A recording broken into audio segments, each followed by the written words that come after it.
El joven Carlos no entró en España con buen pie.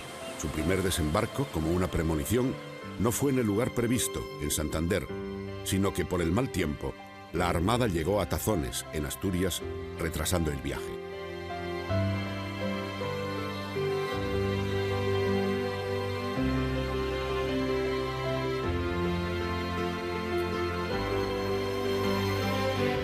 Visitó a su madre Juana, recluida por loca en Tordesillas, al tiempo que las Cortes de Castilla, reunidas en Valladolid, le juraron como rey.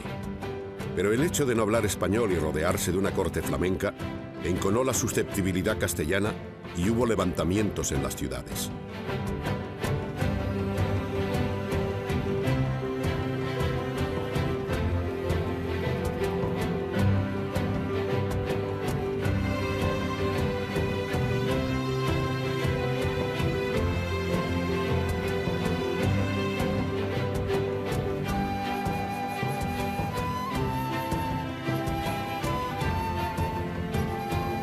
Los comuneros, que se habían levantado en armas contra la corona, fueron derrotados en los campos castellanos de Villalar, lo que influyó decisivamente en el deterioro de los municipios y en el afianzamiento del centralismo español. Pero, después de las ejecuciones sumarias de los cabecillas del levantamiento, Padilla, Bravo y Maldonado, Carlos se identificó tanto con las costumbres hispanas que nobleza y pueblo le consideraron suyo y pudo gobernar con las manos desatadas.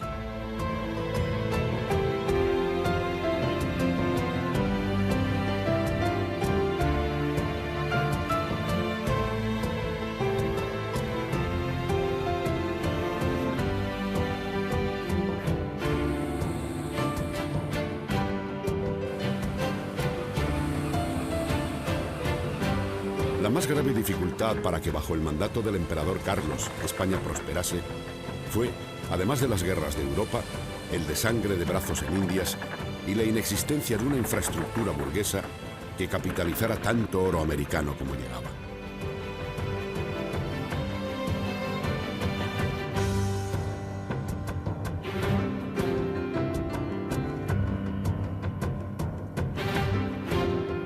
Al filo de la postrer singladura del emperador, vamos a viajar por la ruta que siguió el jubilado Carlos en su último viaje, camino del retiro extremeño de Yuste. Sabremos de la historia de aquel hombre que peleó y dominó Europa, de la escrita con la letra pequeña de las anécdotas y la magnificada en biografías y estudios profundos. Y oportunidad tendremos de descubrir un paisaje, el de la Vera, que sigue ahí, superando el paso del tiempo.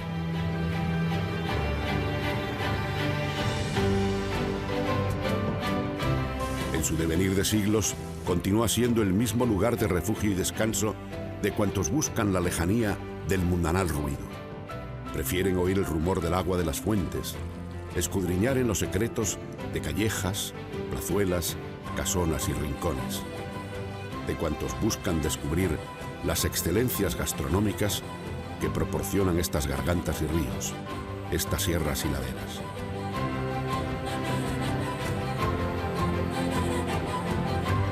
En este puñado de pueblos veratos, el viajero de hoy, sin que se lo proponga, será tratado como un emperador.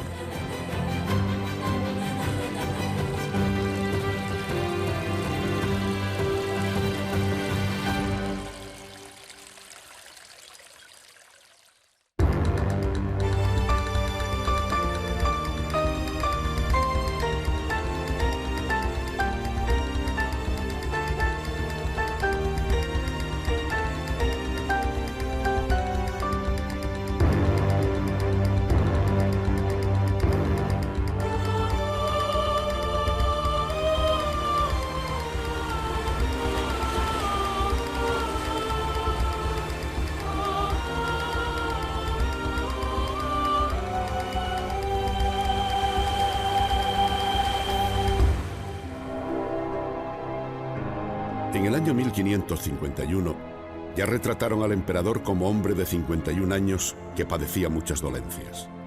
Era, en verdad, un mesón de enfermedades, asma, gota, cuartanas y un poco del mal francés. 4 años más tarde, Carlos, enfermo de saudade por la muerte de su esposa, aburrido del mundo y tal vez horrorizado por tanta sangre vertida, abdicó de sus poderes. La ceremonia se celebró en la capilla palatina de la Catedral de Aquisgrán.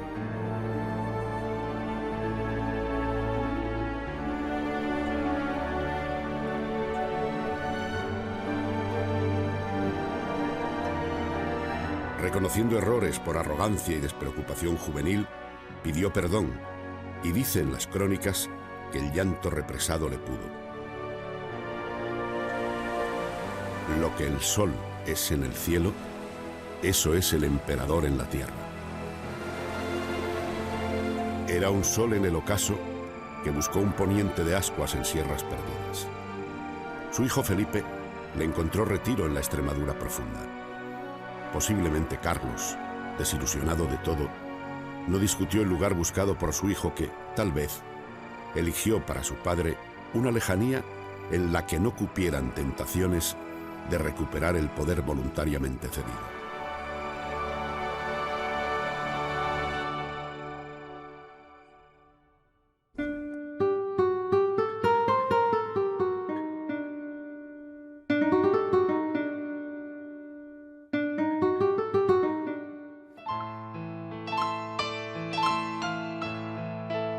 Quijada, su hombre de confianza, la perfección de la lealtad cortesana, pretendió estimular el desganado ánimo del emperador y le habló de otros hombres que ya habían elegido la vera huyendo de las 3 postrimerías, poder, soberbia y carne.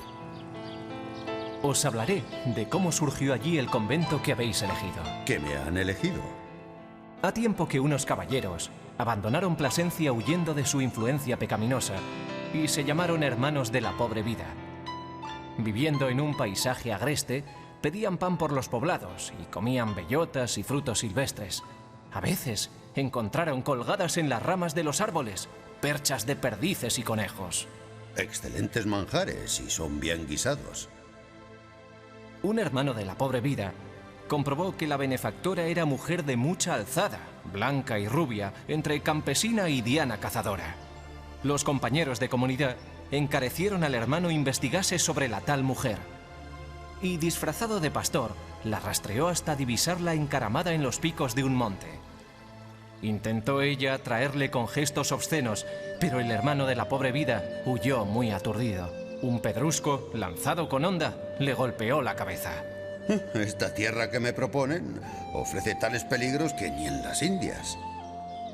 El herido vivió lo suficiente para contar a sus hermanos la desdicha. En el entierro, un pastor aseguró que la homicida había sido la descomunal Serrana de la Vera.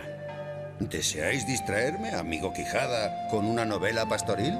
Allá en Garganta, la olla, allá en Garganta, la olla, legua y media de Plasencia, legua y media de Plasencia. Se pasea una serrana, se pasea una serrana alta, rubia muy morena, alta, rubia muy morena. Con su escopetita al hombro, con su escopetita al hombro, guardando la suya cueva, guardando la suya cueva. Vio de venir a un galán, vio de venir a un galán, alto rubio como ella, alto rubio como ella. Lo agarrado de la mano, lo agarrado de la mano, lo lleva a la suya cueva, lo lleva a la suya cueva. Me viene a la memoria alguna fábula que contó aquel arcipreste de Hita, del que, por cierto, siempre se supo más de sus andanzas que de su vida. Cierto es, algo narra en su libro del buen amor. Leyendas, Quijada, leyendas. que a no dudar, alguien subirá a la escena.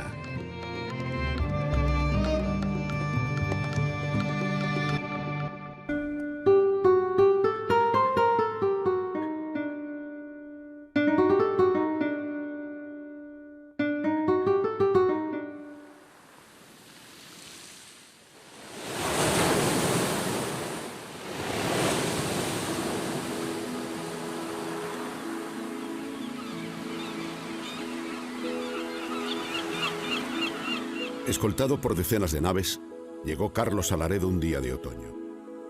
Al pisar tierra española, historiadores áulicos pusieron en boca del César palabras añorantes de mármol. Yo te saludo, madre común de los hombres. Desnudo salí del vientre de mi madre. Desnudo volveré a entrar en tu seno.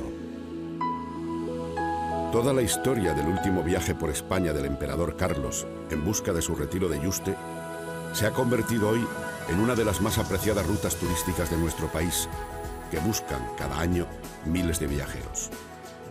Una ruta apasionante por Cantabria y Castilla y León hasta llegar a Extremadura, que permite retrasar el calendario del viajero al siglo XVI.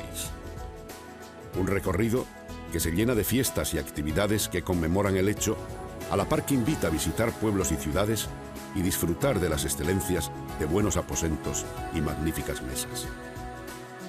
Un itinerario que se inicia en la cántabra Laredo, donde cada año celebran la llegada del ilustre viajero.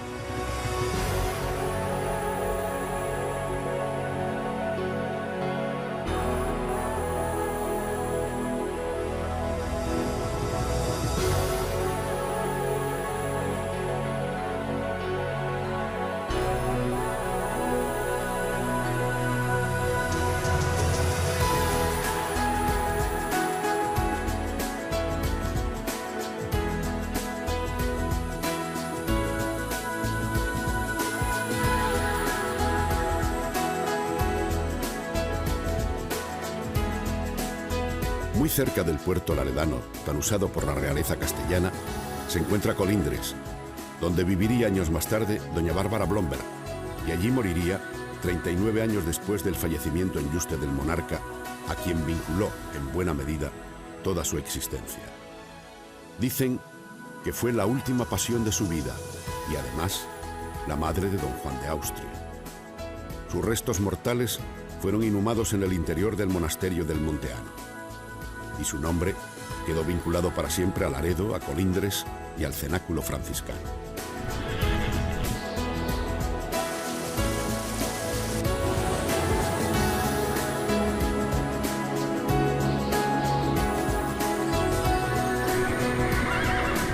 Más de un mes tardó el monarca en atravesar las tierras cántabras y castellanas.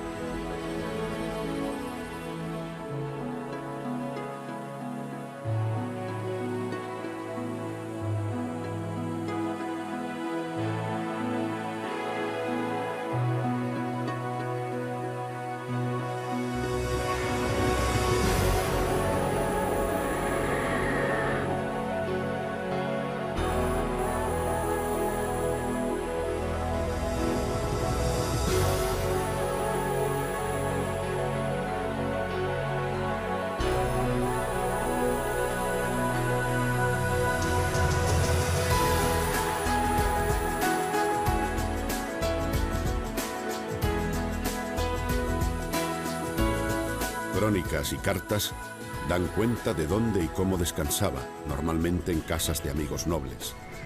La estancia casi siempre duraba una noche, aunque en Valladolid permaneció 2 semanas por encontrarse allí sus hermanas, Leonor y María, y su hija, la gobernadora Juana, y su nieto Carlos.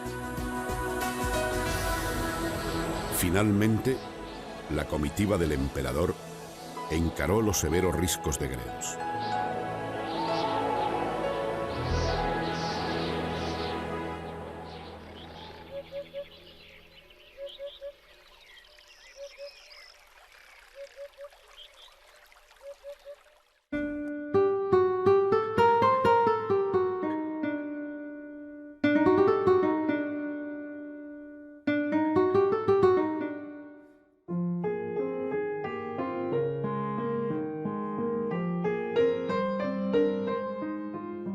Cruzó el puerto de Tornavacas a hombros de robustos gañanes porque las mulas podían despeñarse, pese a que las veredas de cabras habían sido arregladas por el cabildo placentino.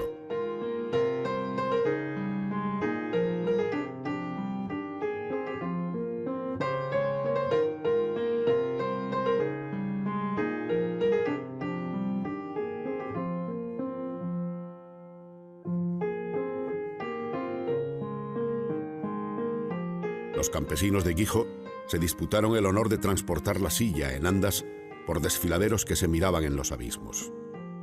Las plumas cortesanas pusieron en boca del emperador: no pasaré ya a otro puerto en mi vida, sino el de la muerte. Y al pisar Carlos camino seguro, ordenó se recompensara a los porteadores con un pellejo de vino.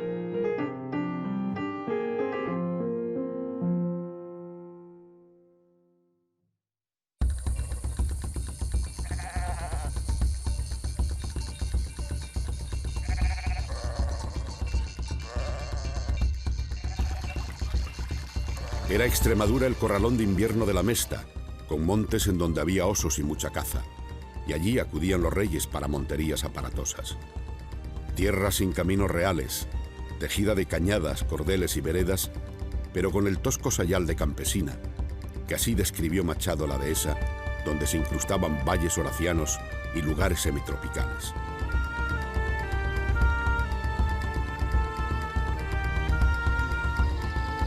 Las históricas veredas trazadas por los lugareños para unir el Valle del Jerte con la Vera dan hoy nombre al primer recorrido extremeño de la ruta de Carlos V.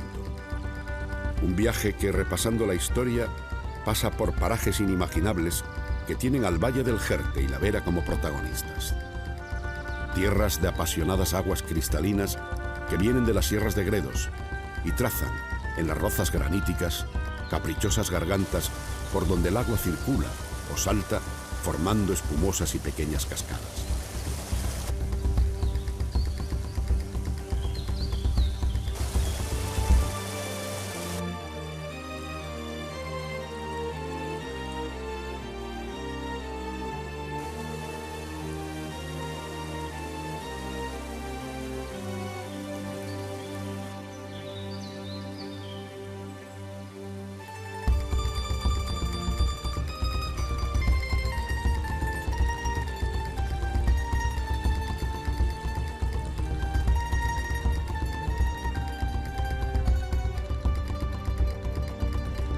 El jarandillano Gabriel Acedo de la Berrueza lo cantó como un paraíso terrenal.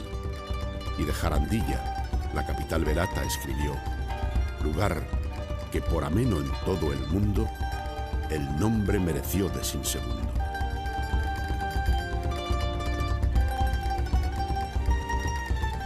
En Jarandilla, a Carlos le hospedaron en el castillo palaciego de los condes de Oropesa. En aquella improvisada corte, esperó con paciencia Jovina que le enviasen de Sevilla los ducados suficientes para sufragar sus gastos en Yuste, y entretuvo el ocio devorando aceitunas a puñados o perdiendo el sentido ante una grasienta morcilla, veneno para su gota. También hacía cumplidas ingestas del vino de la tierra.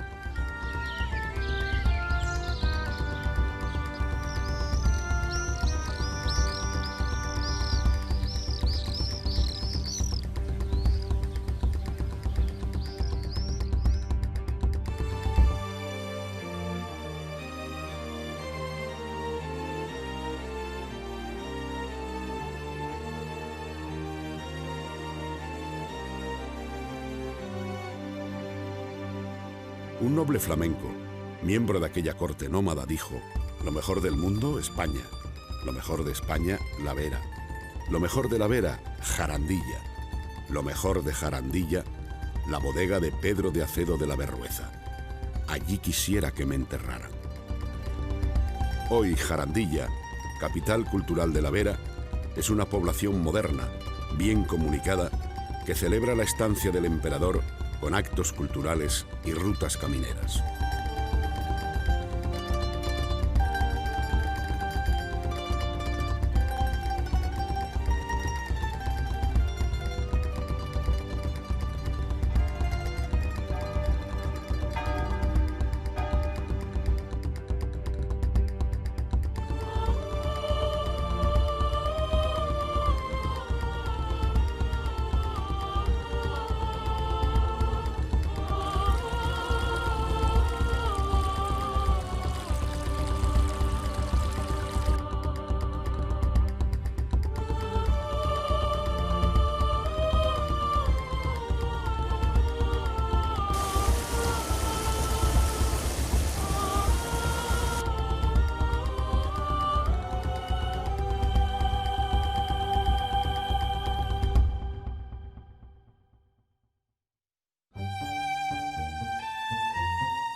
La corte bebía y se hastiaba en la impaciencia de la espera. Gonzalo Correas recomendaba que el vino tinto fuera de Cuacos, el blanco de Jarandilla, el clarete de Pasarón y que de Jaraíz cualquier caldo era bueno. Bondades comprobadas hoy, pues excavaciones efectuadas en las cercanías de Villanueva de la Vera ponen de manifiesto la antigüedad del vino en la Vera. Una tradición que llega hasta nuestros días rescatando el sistema artesanal de elaboración del vino de pitarra, elaborando aguardiente de orujo y todo un abanico de licores y caldos afrutados conforme a las fórmulas y recetarios caseros.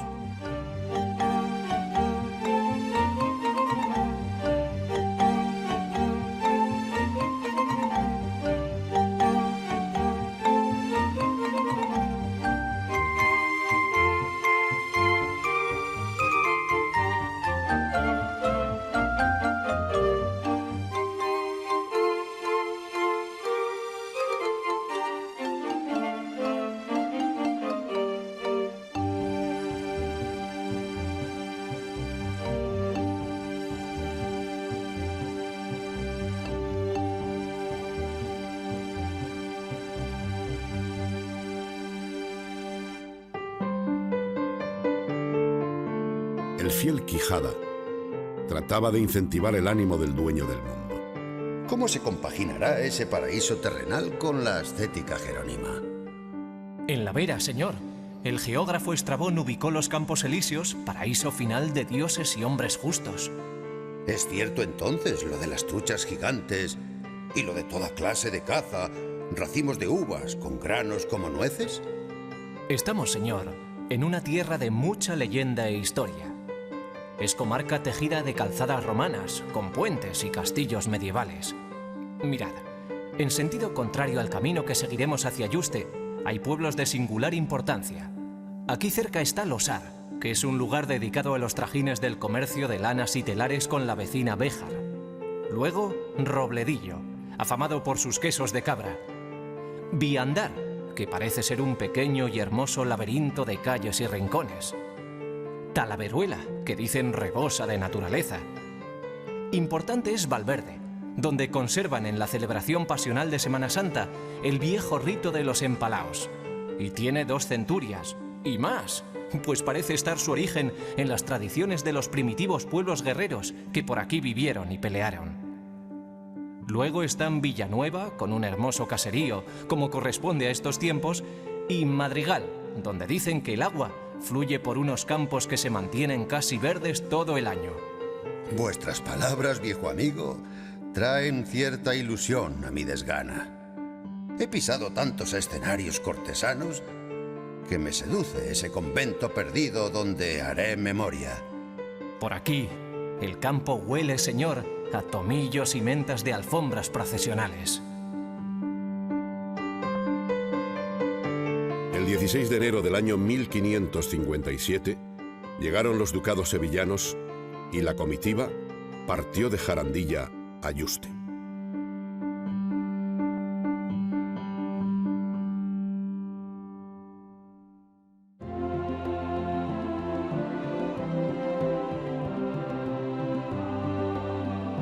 Llegaron a Aldeanueva de la Vera, que era y es como otros pueblos de por aquí de fundación medieval.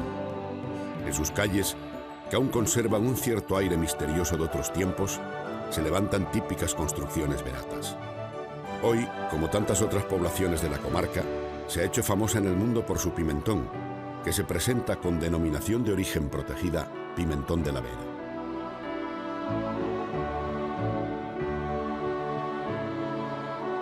A su paso por Cuacos, los vecinos recibieron al dueño del mundo con vítores y presentes. Carlos les advirtió que ya no podía repartir prebendas porque no era más que un hombre. Se resignaron los villanos, pero no entregaron sus obsequios. Desde entonces, el nombre de Cuacos, declarado hoy conjunto histórico-artístico, quedó inexorablemente unido y para siempre al del emperador, al que cada año recuerda.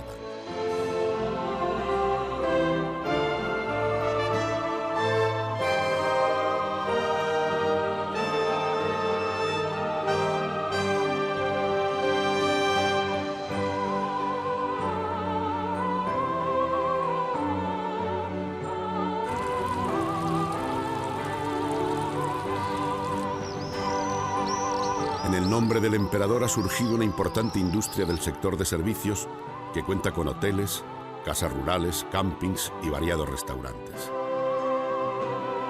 Cerca, como quien dice a unos pocos pasos, quedaba y queda Garganta la Olla, que algunos, y sobre todo el romance, hacen patria de la Serrana de la Vera. Sigue siendo pueblo de calles estrechas, de casas con rezume medieval, con balcones de madera y puertas tinteladas. Una arquitectura popular de adobe y castaño. Guarda fama y atesora historia la Casa de las Muñecas, por tener dos como emblema de su función de mancebía.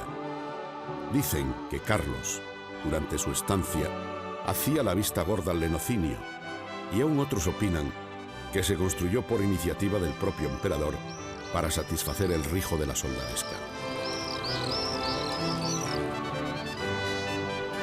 Garganta la Olla, conjunto histórico-artístico desde el año 1978, es hoy un pueblo museo volcado fundamentalmente al turismo.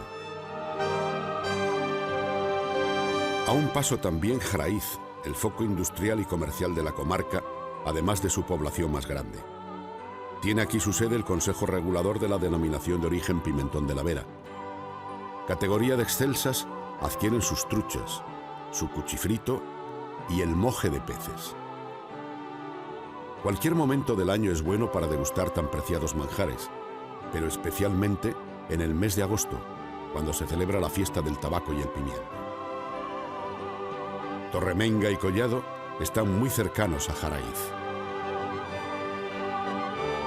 Y Pasarón de la Vera se asienta en un lugar al socaire de los vientos del norte que embisten desde las muy próximas sierras de Gredos y Tormantos. Más allá quedan Tejeda, Arroyomolinos y Garguera, donde ya empieza a mandar el llano. La antigua cultura verata se conserva resguardada en un acervo popular que hasta hace no mucho se recordaba en las veladas familiares. La Vera vive desde siempre a su ritmo bajo la protección y el influjo de la Sierra de Gredos. Por la llanada discurre el río Tietar, la arteria vital por donde corre la riqueza de la comarca.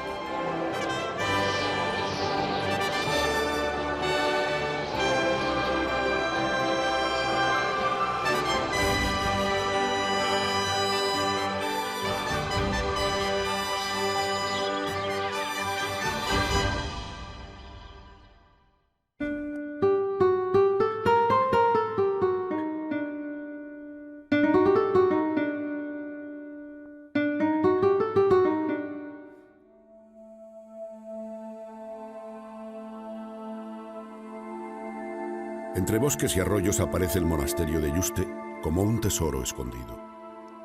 El aire llega de la sierra con aromas de resina, olor a piedras calientes, perfumes a tomillo, encinares y alcornocales. En el monasterio fue recibido Carlos V solemnemente en una iglesia resplandeciente de flores y luces votivas. Y los alabarderos destruyeron sus armas en gesto teatral cargado de simbolismo. Carlos llevaba consigo la paz una vez que había renunciado a la espada.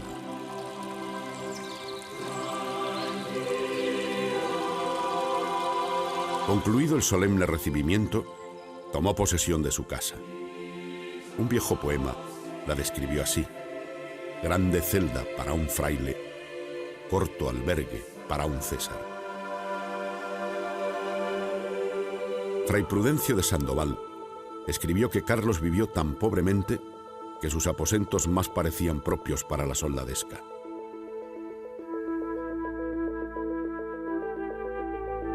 Otros refirieron que Carlos vivió rodeado de lujos burgueses. Desde el mirador podía pescar en un estanque, o si lo prefería, desde una barca, por ser el agua suficiente.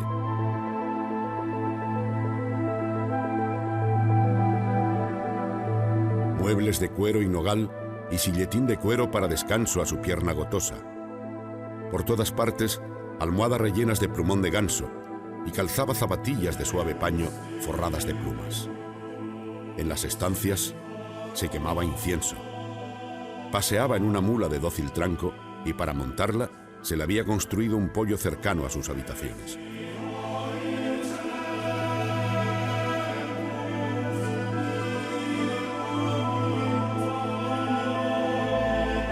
Y había un cuidado jardín para los perdidos pasos melancólicos.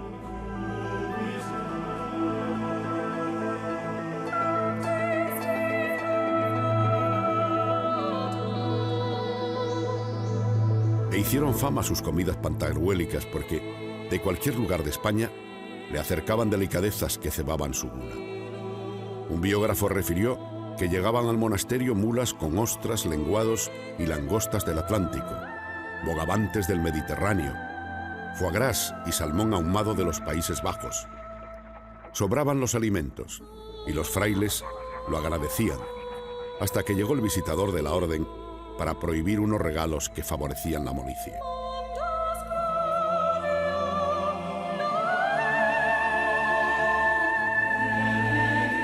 Cumplido el primer aniversario de su estancia, decidió Carlos profesar, solo simbólicamente, en la orden jerónima.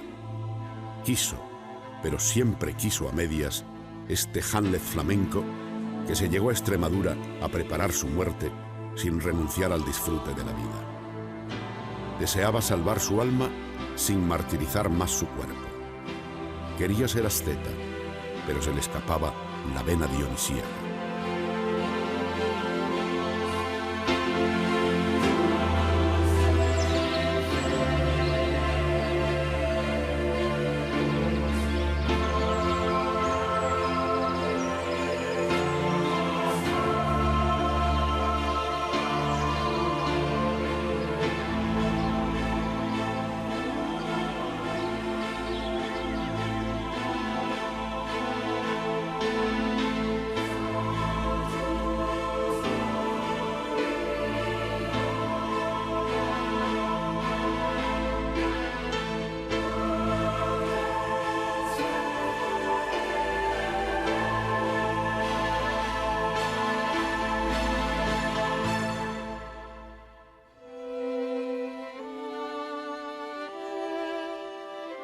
Carlos maduró una humanidad castiza, familiar, una vez que el emperador cedió su rango a la persona. Difuminados ya los protocolos que le mantuvieron tantos años midiendo cada paso, cada gesto y cada palabra, Carlos se tornó doméstico y disfrutó tratando con el panadero, el barbero, el fraile del coro, el relojero, y las relaciones con aquel mundillo las empapó de cercanía. Habló con su confesor, el padre Juan de Regla, sobre sus lunares carnales y se atrevió a pronunciar el nombre del bastardo Jeromín. El confesor encareció a Carlos se despreocupara de aquella culpa temporal y apurgada y se ofreció como intermediario para que Felipe II se alegrase con la noticia de un hermano. Y añadió que el Cid, gran héroe nacional, también fue engendrado fuera del matrimonio y su espada, señor, la más católica de su tiempo.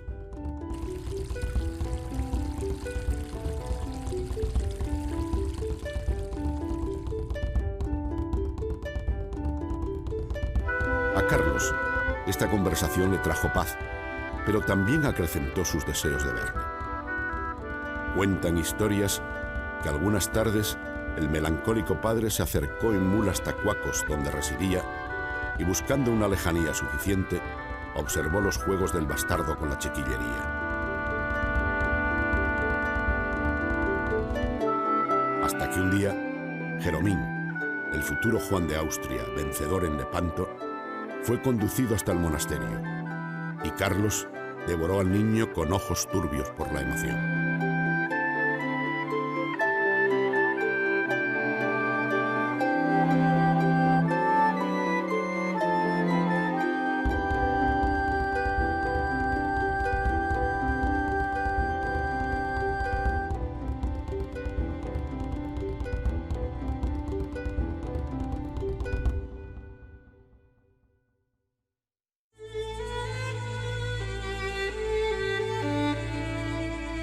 ...19 meses y medio disfrutó Carlos de Yuste. Se recuperó bastante de la gota y de las almorranas que un lugareño atemperaba con jugos de hierbas serranas, pero no de su desgana por las cosas. Una tarde, encareció le llevasen un cuadro con la oración del huerto y otro referido al juicio final. Los miró ensimismado y dijo: Malo me siento. Se preparó para morir deseando cumplir con la caridad cristiana y tal vez, para compensar tanta muerte en defensa de la catolicidad, demandó de ésta un gesto piadoso: quemar largas listas de inculpados que irían a parar a la justicia ordinaria. Desde Yuste, el arzobispo Carranza escribió a la princesa doña Juana, refiriéndole los pormenores de la muerte del César el 21 de septiembre del año 1558. 3 días duraron los funerales. Quijada prohibió, en presencia del augusto muerto, que nadie tomara asiento. Fue enterrado bajo el altar mayor de la iglesia del monasterio hasta que, años más tarde, sus restos y los de Isabel de Portugal fueron trasladados por Felipe II al monasterio del Escorial.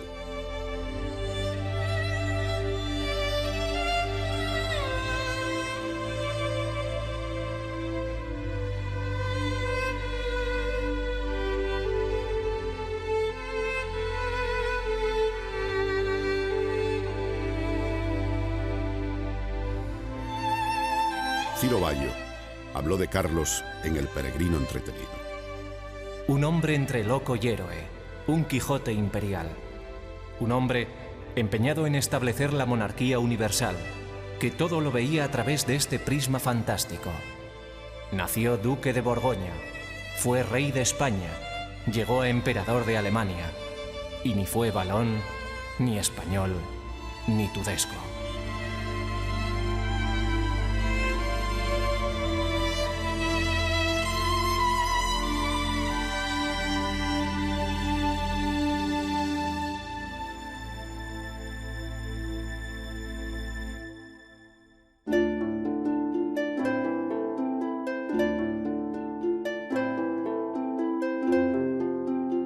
Hoy, el recuerdo de la presencia del emperador en Yuste es motivo de orgullo para Extremadura, que toma una posición privilegiada en la historia de Europa. Es además un recurrente cultural y viajero, y una fuente de desarrollo para bastantes de los pueblos beratos que encuentran en la figura del César la inspiración para festejos y ocios.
Entre las iniciativas más importantes surgidas en esta tierra al filo de la estadía del emperador está la creación de la Fundación Academia Europea de Yuste, constituida en abril del año 1992. Una iniciativa surgida, como se dice en su acta fundacional, del deseo de revalorizar la estrecha vinculación del monasterio de Yuste con la vida y la muerte de Carlos V. Si el monasterio es un símbolo de meditación y recogimiento, y día a día se agiganta la significación histórica del último emperador de Europa, la labor que al auspicio de su figura promueve la Fundación adquiere una sólida resonancia extremeña, española y europea. Saludando a la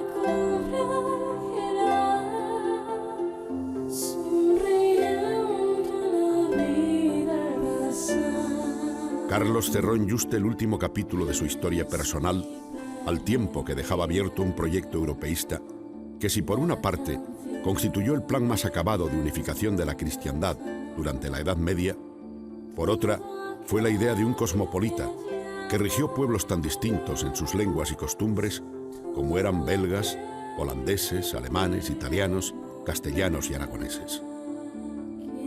Si algunos han hablado del fracaso del proyecto carolino europeo, otros, como el profesor Fernández Álvarez, dan cuenta de la imposibilidad de realizar ese sueño épico en las circunstancias del siglo XVI. Por ello, la Fundación Academia Europea de Yuste, hoy, siglos después, se propone revitalizar e irradiar desde Extremadura el europeísmo, el dinamismo y las expectativas que Carlos V atesoró en la paz de este monasterio extremeño.